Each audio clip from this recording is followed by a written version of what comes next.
Assalamualaikum warahmatullahi wabarakatuh. Bismillahirrahmanirrahim. Saya di sini Muhammad Hafiz Alfiansyah, kelas IATA, Fakultas Usuli dan Adab, jurusan Ilmu Al-Quran dan Tafsir. Saya di sini mau menerangkan kitab Madkhal karya Muhammad Ibnu Muhammad Abdul Syaibah, dan kitab ini merupakan pengantar dalam studi Al-Quran. Langsung saja ke isinya, yaitu tentang karya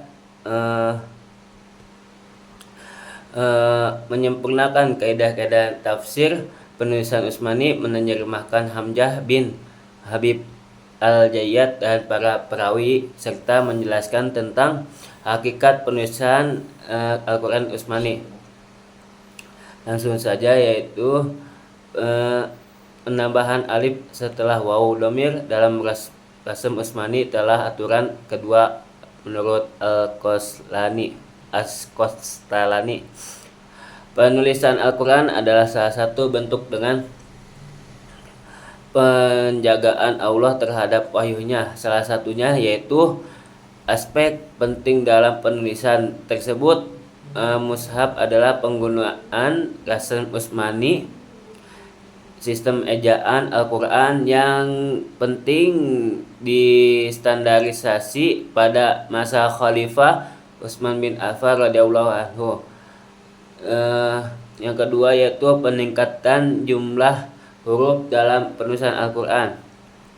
Salah satu ciri-ciri rasm Utsmani adalah merupakan penambahan huruf pada lapas tertentu. Penambahan ini merupakan bukanlah kesalahan, tapi dimaksud itu untuk menampung variasi bacaan dari para qori di luar sana.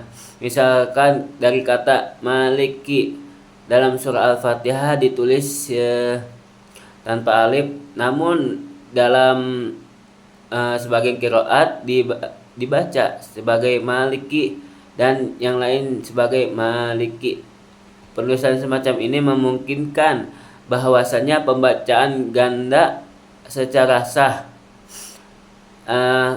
Di Al-Jakhari Al-Burhan fi Ulum Al-Quran di jilid 1 halaman 379 berbunyi, dan rasm Utsmani itu bersifat tawaqifi berdasarkan wahyu, tidak boleh diubah menurut mayoritas ulama.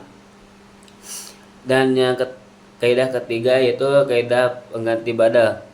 Kaidah pengganti badal penunjukan pada pengganti satu huruf dengan huruf lain untuk menyesuaikan bacaan, terutama pada huruf hamzah. Sebagai contoh, dalam qiraat hamzah banyak terjadi ibdal hamzah menjadi huruf mad seperti alif, waw, ya.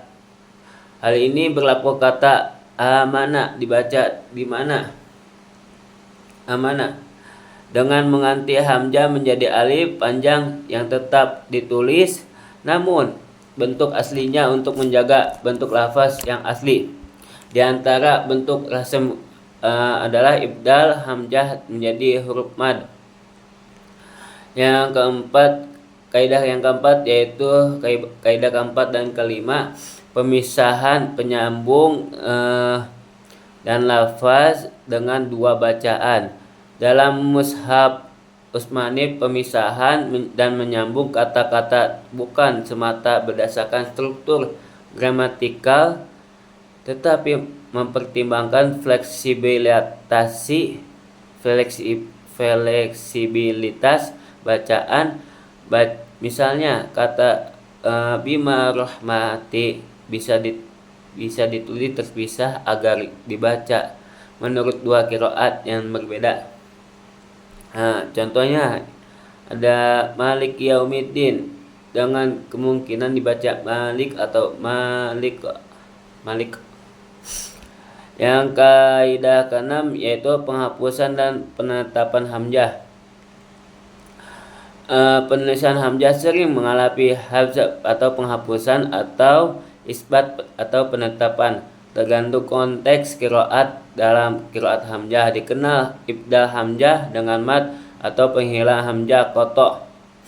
Contoh kata yas'alunaka yang dibaca atau tanpa hamzah oleh beberapa qiraat, namun tetap ditulis dengan hamzah dalam rasem untuk mengakomodasi bacaan yang tetap mengucapkan. Ada Ibnu Al-Jari An-Nasr fi Qiraat Al-Nasr Al-Asr jilid 1 halaman 81.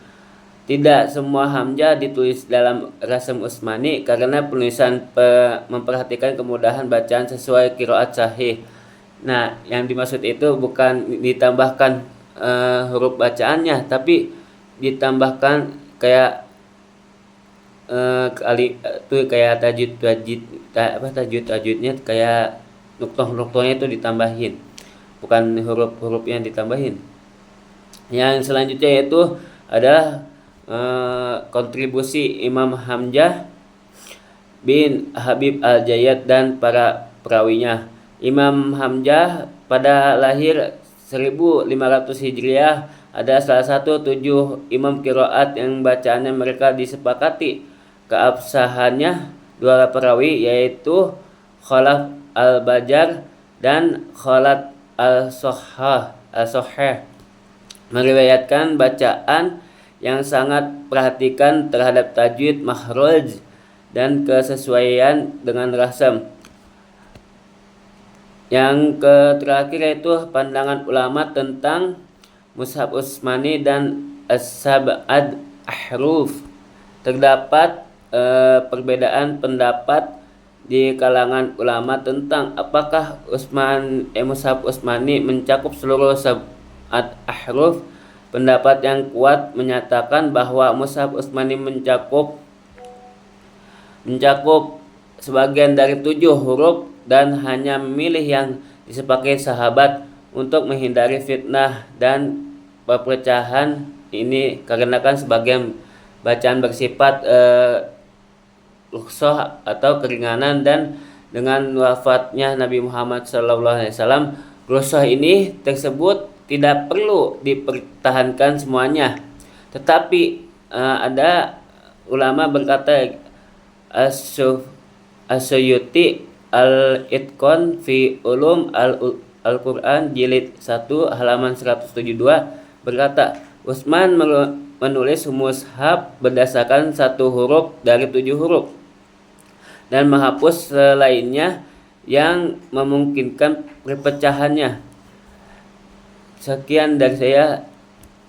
Apabila kata-kata saya bersalah yang tersinggung, Assalamualaikum warahmatullahi wabarakatuh.